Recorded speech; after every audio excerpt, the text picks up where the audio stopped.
আসসালামু আলাইকুম। জনপ্রিয় অভিনেত্রী শবনম বুবলী সম্প্রতি নারী উদ্যোক্তাদের উদ্দেশ্যে এক বিশেষ বার্তা দিয়েছেন। তিনি বলেন, পুরুষদের সহযোগিতা ছাড়া আমরা নারীরা কিছুই না।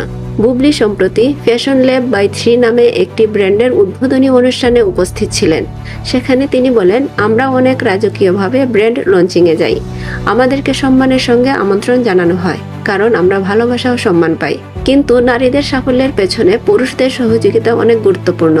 তিনি আরো বলেন, নারী উদ্যোক্তাদের পাশে যেমন আমরা নারীরা আছি, তেমনি পুরুষদের সহযোগিতাও আমাদের দরকার। অনুষ্ঠানে উপস্থিত ছিলেন চলচ্চিত্র অভিনেত্রী পলি, মডেল ও নৃত্যশিল্পী বারিশা সহ আরও অনেক সেলিব্রিটি। বুবলী জানান, তিনি মডেলিং ক্যারিয়ার থেকে উদ্যোক্তা হয়েছেন এবং বর্তমানে পার্লার ও ফ্যাশন ব্যবসায় যুক্ত হয়েছেন। 2019 সাল থেকে তিনি নিজের ব্যবসা শুরু করলেও এবারই প্রথমবারের মতো বড় পরিসরে ব্র্যান্ড লঞ্চিং এর আয়োজন করেছেন। তিনি বলেন, আল্লাহর রহমতে আজকের উদ্বোধনী আয়োজনে অনেক সেলিব্রিটি ও শুভাকাঙ্ক্ষীরা আমাদের পাশে ছিলেন। এটি আমার জন্য আনন্দের। নারী উদ্যোক্তাদের উদ্দেশ্যে তিনি বার্তা দিয়ে বলেন, সফল হতে হলে কঠোর পরিশ্রম করতে হবে, তবে সমাজের সকলের সহযোগিতা পেলে নারীরা আরও এগিয়ে যেতে পারবে।